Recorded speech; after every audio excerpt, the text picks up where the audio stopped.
ዋና የሚባሉ ተግዳሮቶቻችሁ ምንድነው? ያንን ወይም ከአፍሪካ ሀገር የመጡ ስደተኞችን አዲስ መጦችን የማስፈር ስራ በቶሮንቶና አካባቢ ከመንደድ በፊት ታፈነ ትሞታለህ ማለት ነው እና ትንሽ ኬርፉሊ እንድትሆኑ በተለይ ዓመት በዓል ሲደርስ የኢትዮጵያን ባህል፣ የኢትዮጵያን ቅርስ፣ የኢትዮጵያን ታሪክ በካናዳ ስርዓት ውስጥ የማስገባት ምክንያት የትውውቅና ራስን ወደ እነሱ እይታ የማስገባት ስራ ነው ስንሰራ ይኖር ነው። ቲፒኤልኤፍ የኢትዮጵያን ሕዝብ አማካይ አድርጎ የሚገዛ መንግስት አይደለም ብለን ስንከራከር ነበረ። ሶስት ካቴጎሪዎች ናቸው። ከሶስቱ ሁለቱን የተከለከለው አክቹዋሊ ወደ ካናዳ ለመምጣት አንድ ፎርሙላ የለም።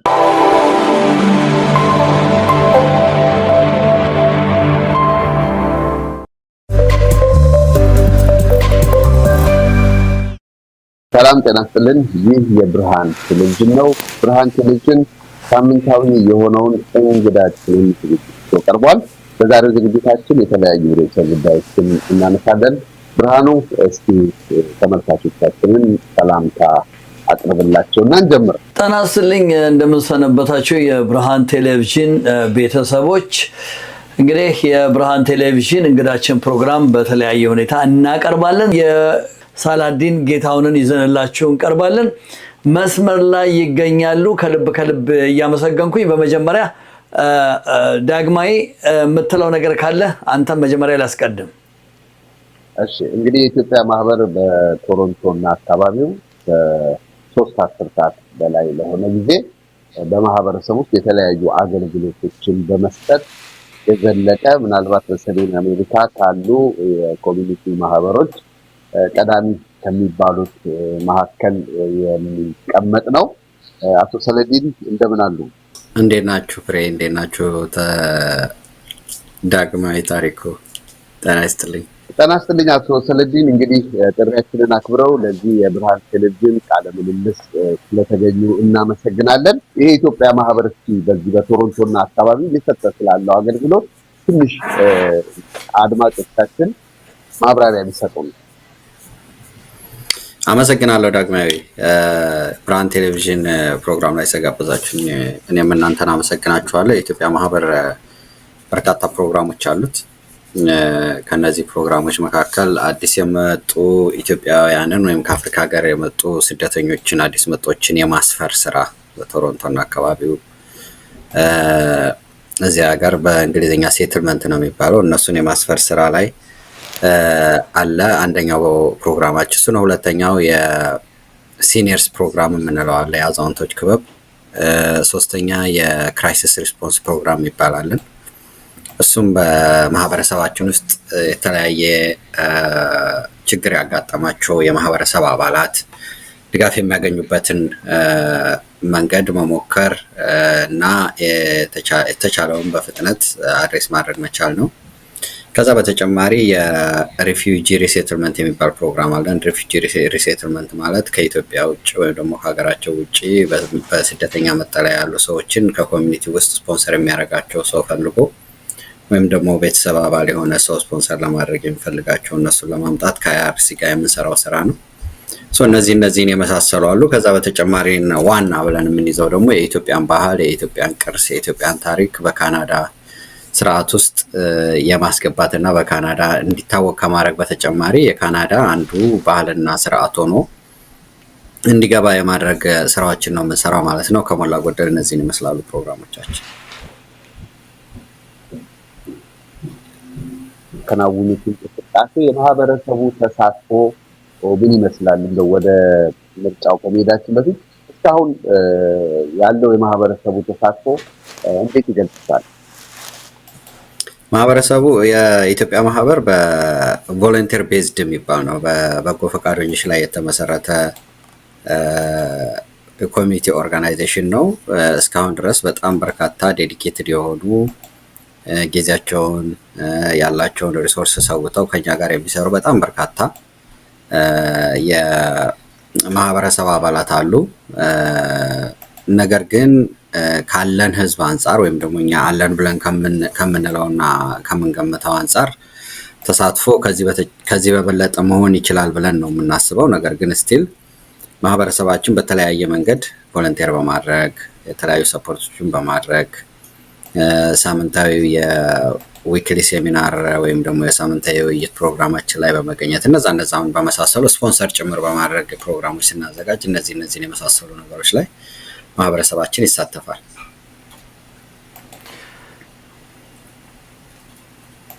ምንድነው ማድረግ የምትፈልጉት በቀጣይ? ብዙ ነገር ማድረግ እንፈልጋለን። ከነዛ ውስጥ ዋና ወይም ደግሞ አንኳር ብለን ልናስቀምጥ የምንችላቸው ነገሮች ምንድናቸው? አንደኛ የተጀመሩ ፕሮጀክቶች አሉ።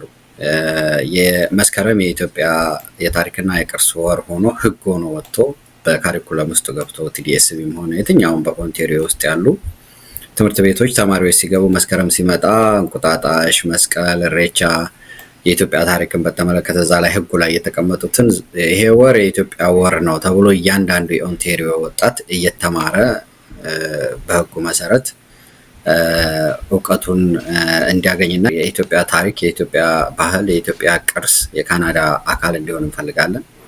ሁለተኛ የኢንተርሴክሽን ኦፍ ኮክስዌል እና ግሪንውድ መሀል ያለው የዳንፎርዝ አቨኒው እንደምታውቁት በጣም ቫይብራንት የሆነ የኢትዮጵያ ቢዝነሶች ያሉበት አካባቢ ነው። እነዛ ቢዝነሶች ሊትል ኢትዮጵያ ተብሎ እንዲሰየም ከረጅም ዓመታት በፊት የተጀመረ እንቅስቃሴ አለ። ያንን የተጀመረ እንቅስቃሴ አሁን ወደ መጨረሻው አካባቢ ተቀርቧል። እሱም መጨረሻ እንዲያገኝ እንፈልጋለን። መጀመሪያ ያልኩ ላይ በኦንታሪዮ ብቻ ተገድቦ ሳይሆን ከዛም በላይ እንዲሄድ ነው እኛ የምንፈልገው። ምን ለማድረግ ትፈልጋላችሁ ስላልከኝ ራዕያችን በሙሉ በካናዳ ያሉ ሁሉም እንዲያውቁ ነው ያንን ወይም ደግሞ ያ በአጠቃላይ በካናዳ ይሄ ዝም ብሎ በኢንፎርማል ወይ ደግሞ በበጎ ፈቃድ ምናምን ሳይሆን በህግ ሆኖ እንዲገባ ማለት ነው። ከዛ በተጨማሪ አዲስ የሚመጡ ወገኖቻችን እኛ ራሳችን ራን የምናደርገው ሸልተር እንዲኖረን እንፈልጋለን።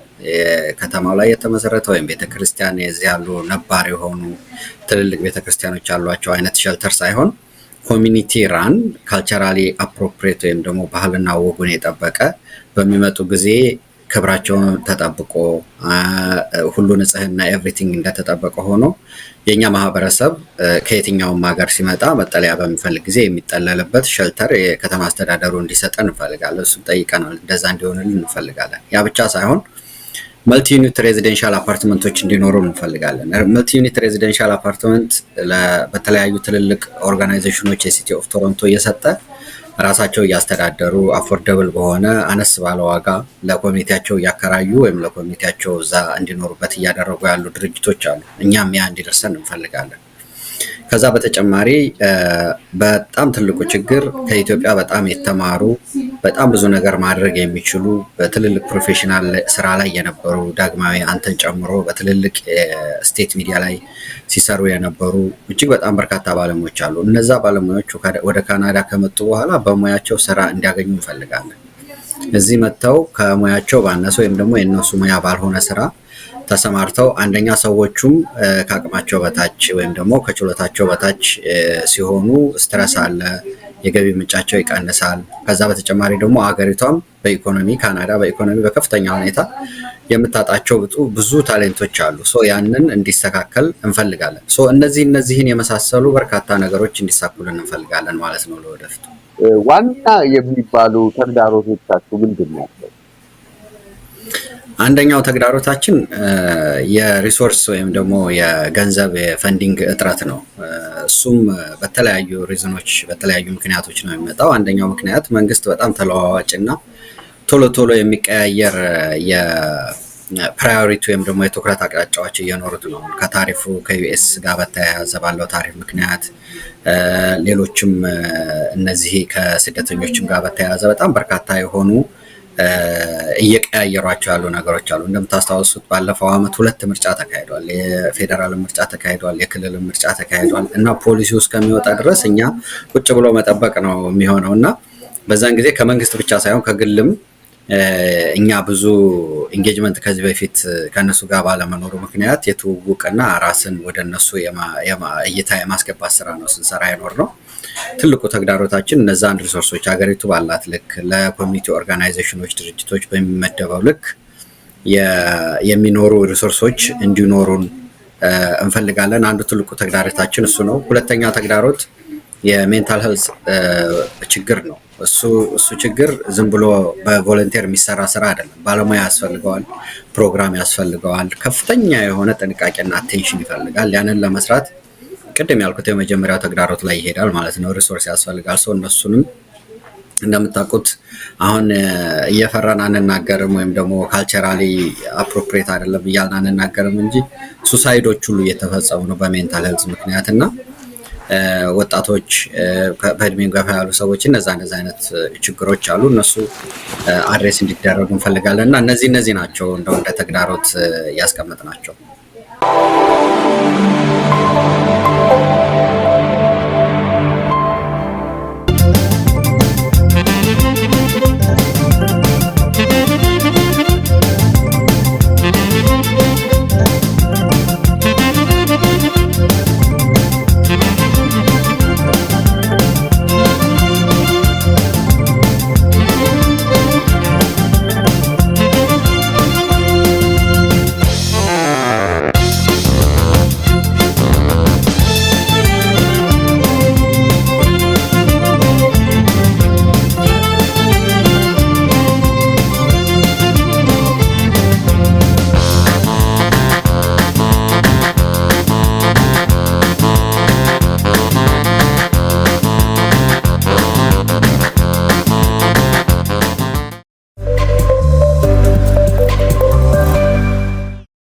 ተመልሰናል ተከታታዮቻችን። ይህ የብርሃን ቴሌቪዥን እንግዳችን ዝግጅት ነው። በዛሬው ዕለት ከምናነሳቸው ርዕሰ ጉዳዮች አንዱ የእሳት አደጋን በተመለከተ ይሆናል። ሰሞኑን በሆንግ ኮንግ በትላልቅ አፓርትማዎች ላይ በደረሰ የእሳት ቃጠሎ አደጋ ከ100 በላይ ሰዎች ሕይወታቸውን አጥተዋል። ገና የሟቾች ቁጥር እንደሚጨምር ይጠበቃል። ምክንያቱም ተፈልገው ያልተገኙ ብዙ ሰዎች ስላሉ ነው።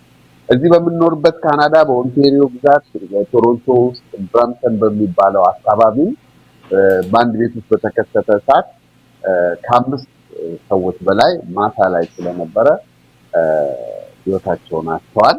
በዚህ አጋጣሚ ለማህበረሰባችን በሙሉ የጥንቃቄ መልዕክት ማስተላለፍ እንፈልጋለን። የስሞክ ዲቴክተሮቻችሁ ማለትም የትኛውም አይነት ጭስ በቤት ውስጥ በሚኖርበት ጊዜ የሚነሱትንና ድምጽ የሚያሰሙትን ስሞክ ዲቴክተሮች መስራታቸውን፣ ባትሪያቸው መቀየሩን፣ የፋየር አላርሞችን ጥንቃቄ መውሰድ። አሁን ከሆንግ ኮንግ አደጋ እንደሰማሁት የሆነ አንድ ነገር አለ። ለምሳሌ በአፓርትመንት ውስጥ የሚኖሩ ሰዎች ብዙ ጊዜ የፋየር አላርም በሚጮህበት ጊዜ የተለመደ ነው መጥተው ያጠፉታል በሚል ብዙ ሰው አይወጣም። አሁን ትላንትናም ለዚህ በጣም ማሳሰቢያ ሲሰጥ ነበር። የፋየር አላርም ከጮኸ እና መኖሪያችሁን ልቀቁና ውረዱ ሲባል ወዲያውኑ አክት ማድረግ አለበት። ሳይባልም ጮኸ ማለት መውረድ አለብን ማለት ነው። የሆንግ ኮንግም ላይ የደረሰው አደጋ እንደዚህ ነው የሆነው። ፋየር አላርም በሚጮህበት ጊዜ እዚህ ብዙ ጊዜ እመለከታለሁ። አይ ምንም አይደለም ያስተካክሉታል፣ እሳት አደጋ ይመጣ ይባልና አፓርትመንቱን ለቀው ለመውጣት ብዙ ሰዎች ወደ ኋላ ይላሉ። በተለይ ልጆችን ባላቸው ቤቶች። ሁለተኛ እኛ እንግዲህ በባህላችን ቡና ይፈላል። ትንሽ ጭስ ሲመጣ ስለሚጮህ ባትሪውን የመንቀል የማላቀቅ ነገር አለ። ይሄ በጣም በጣም በጣም አደገኛ ነገር፣ ምክንያቱም ይረሳል። ሲጨስ ጭሱ እንትን እንዳይል እዛ ቆማችሁ ብታራግቡ ይሻላል። ባትሪ የሚነቅሉ ዲስኮኔክት የሚያደርጉ ሰዎች አጋጥሞኛል። በኋላ ይረሳና አይታወቅም አደጋ መቼ እንደሚመጣ። ስለዚህ ይህንን ጥንቃቄ እንዲወሰድ በዚህ በተለይ በሆሊዴይ ሲዝን ላይ በዚህ አሁን አመቱን ልንጨርስ ነው፣ ክሪስመስ አለ፣ ኒው ይር አለ። በዚህ ሲዝን ላይ ብዙ ሰዎች ተሰባስበው የሚቀመጡበት የተለያዩ ደግሞ እንግዲህ ደስታዎች ከደስታ ጋር የተያያዙ ነገሮች በሚኖሩበት የእሳት አደጋዎች ላይ ጥንቃቄ እናደርግ ለማለት ነው። ብሬ እንደው እዚህ ላይ የሚጨምረው ነገር ካለ በተለይ እኮ ቡና ስትፈላ እኮ ይጮሃል። በቃ ነገሩ ዳግማዊ እውነትን ነው። በተለይ የኛ የኢትዮጵያውያን ማህበረሰብ የሚገርም ካጻባ ያለን ቡና ሲፈላ ቤት ውስጥም ሆነ አፓርትመንት ኮንዶሚኒየም የሚኖሩት ቡናውን በዚህ በምናምን ያፍኑታል ወይ ደግሞ ባትሪውን ይነቅሉታል። ግን እንትኑን በላስቲክ ይሸፍኑታል። የትንሽ ስህተት ትልቅ አደጋ የሰው ህይወት ያልፋል ማለት ነው። በነገራችን ላይ ብዙዎቻችን መረዳት ያለብን የምንኖርበትም ቤትም ሆነ ኮንዶሚኒየም ሃውሶች ቺፕ ማቴ ውስጡ የሆነ ኬሚካል ነገር አለው እና እሳት በሚነሳበት ጊዜ ታስታውሱ ነው ኢትዮጵያ እኮ ብዙ አይቃጠልም። ምክንያቱም ቤቱ የሚሰራው በድንጋይ ነው ወይ ፎም ነገር አለው እና የሆነ ነገር ጥጥ ምናምን ሙቀት እንዲያመጣ ስላይ እሱ አንዴ ሲሄድ ራሱ ጥጡ ራሱ ያፍናል። ከመንደድ በፊት ታፈነህ ትሞታለህ ማለት ነው እና ትንሽ ኬርፉሊ እንድትሆኑ በተለይ ዓመት በዓል ሲደርስ ደስታችሁን በቀላል እንደው በማይረባ ነገር መነጠቅ የለባችሁም። እኔም በበኩሌ እላለሁ ሁላችንም መጠንቀቅ አለብን። እናንተ ብቻ ሳይሆን እኛም መጠንቀቅ አለብን። አንዳንድ ህፃናቶች ተኝተው ስቶፍ ጥረው ዞር የሚሄዱ ሰዎች ብዙ አደጋዎች አሉ። በተለይ የእሳት አደጋ ሰሞኑን ከፍ ብሏል። ስለዚህ ባካችሁ ተጠንቀቁ። እንደ ሚዲያ እኛ ማሳሰብ ነው ያለብን። አመሰግናለሁ ዳጊ።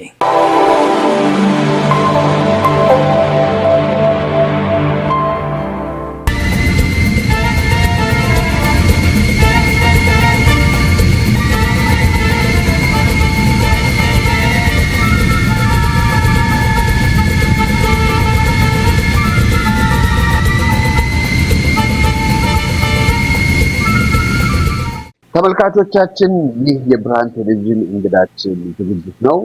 ትኩረታችንን ደግሞ ወደ ሌሎች ጉዳዮች ላይ እናደርጋለን። ብርሃን ቴሌቪዥን 15ኛ ዓመቱን አክብሮ ነበረ በሳምንት በፊት። ብሬ እጣዎቹ ወጡ አይደለ? የአየር መንገዱ ቲኬትና በጣም እጣዎቹን ባለፈው እሁድ በቅድስተ ማርያም ካቴድራል ምክንያቱም በዛ ያለ ሰው ከዛ አካባቢ ነው ብዙ ሰው የቆረጠው ወጣ። የሚገርማችሁ ነገር አንድ የታወቀ እድለኛ አለ። ዶክተር ከተማ ይባላል። ባለፈው 2 ነው 3 ዓመትም እንዲሁ ትኬት ደርሶታል።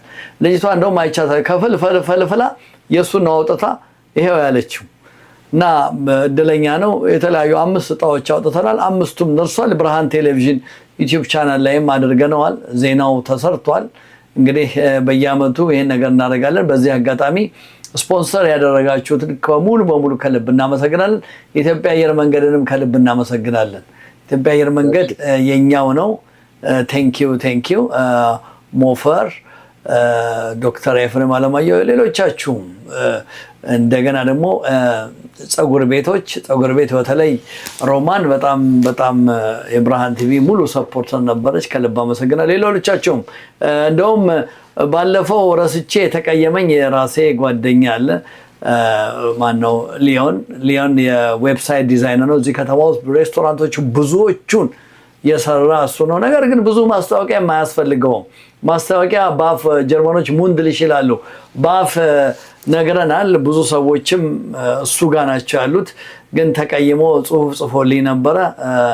በዚህ አጋጣሚ አውቀን ሳይሆን ሳናውቅ በስተት ስለሆነ ይቅርታ እንጠይቀዋለን። ማስታወቂያውን ግን በምሽቱ ፕሮግራም ላይ በተደጋጋሚ ተላለፈ። ግን ቀጣ ስርጭት ላይ ስላላየው አሜሪካን ያለው ትንሽ ተሰምቶታል። ቴክቲዚ ይሄንን ላለው አመሰግናለሁ። ሊዮን እንግዲህ የተለያዩ ዲዛይኖችን የማስታወቂያ ዲዛይኖችን በድጋሚ ዌብሳይት ይሰራል። በጣም እሺ። ተመልካቾቻችን ከጥቂት ደቂቃ እረፍት በኋላ እንመለሳለን። ተከታተሉን።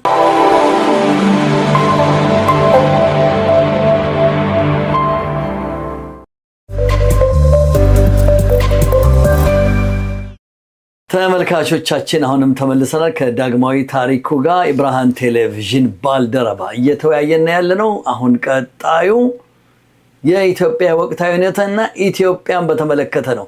ዳጊ ምን ትላለህ?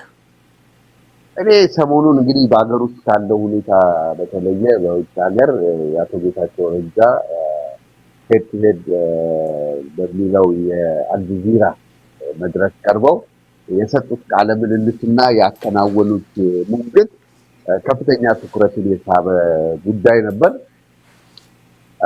በዚህ ጉዳይ ዙሪያ ብዙ ውይይቶች ተደርገዋል።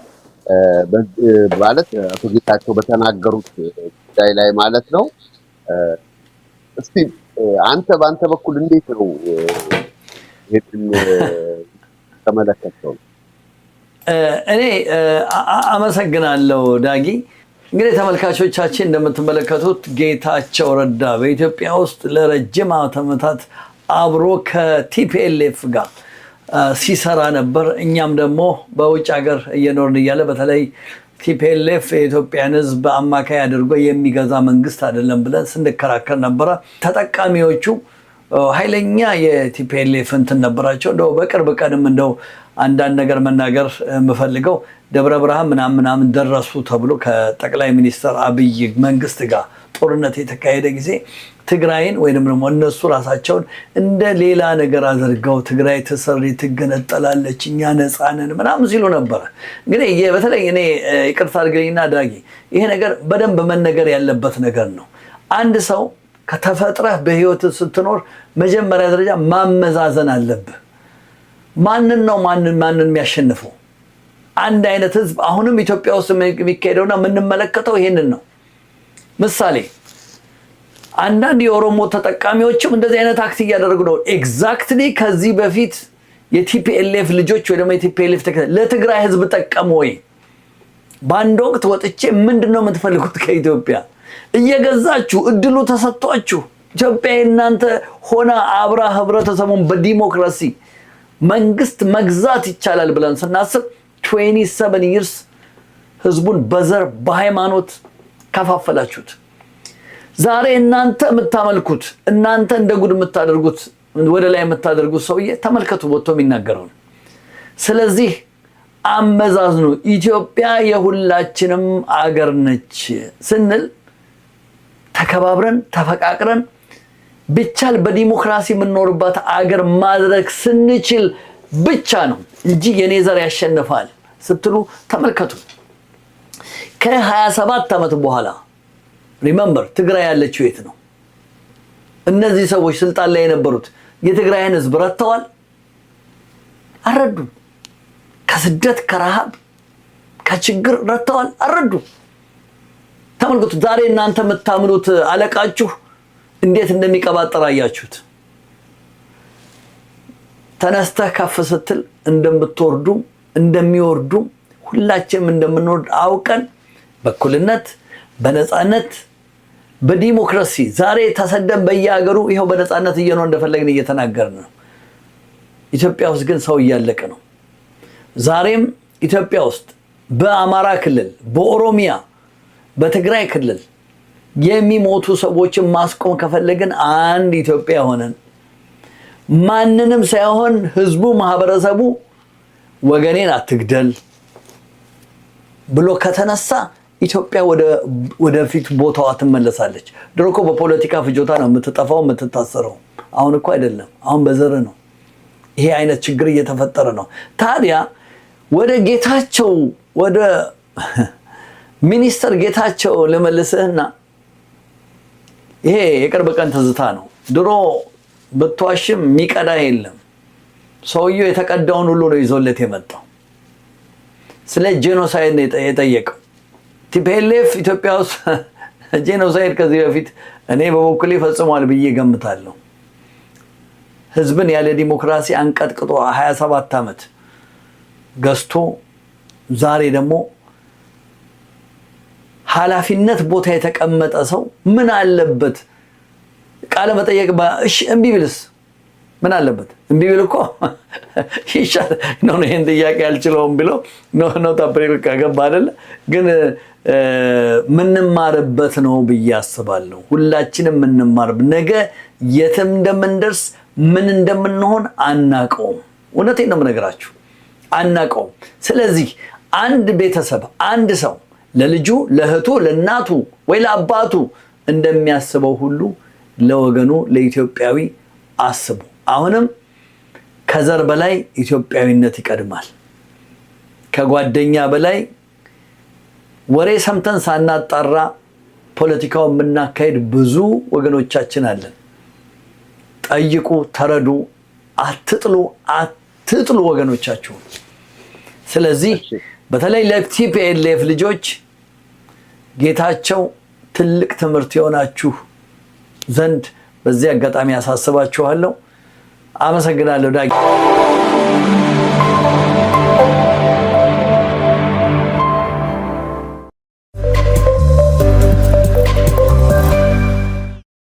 እንግዲህ ተመልካቾቻችን አሁንም ተመልሰናል። አሁን ደግሞ እንግዳ ጋብዘነዋል። እንደምንም ጊዜውን አጣቦ ወደ ቴሌቪዥናችን ብቅ ያለው ተክለ ሚካኤል ሳለማርያም ወንድማችን ነው።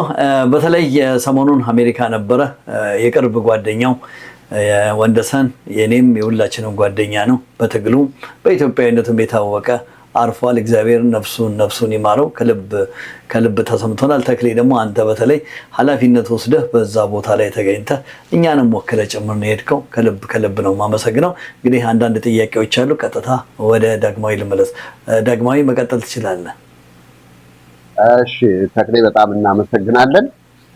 በዚህ ሰሞን የተሰማ አንተና የሙያ አጋርህ በገባችሁ ጊዜ ያነሳችሁ ትንሽ የሚያስደነግጥ ከኢሚግሬሽን ወይንም ወደዚህ ሀገር ከሚመጡ ሰዎች ጋራ የካናዳ መንግስት የወሰደው እርምጃ አለና 2 ፕሮግራሞች እንደማይቀጥሉ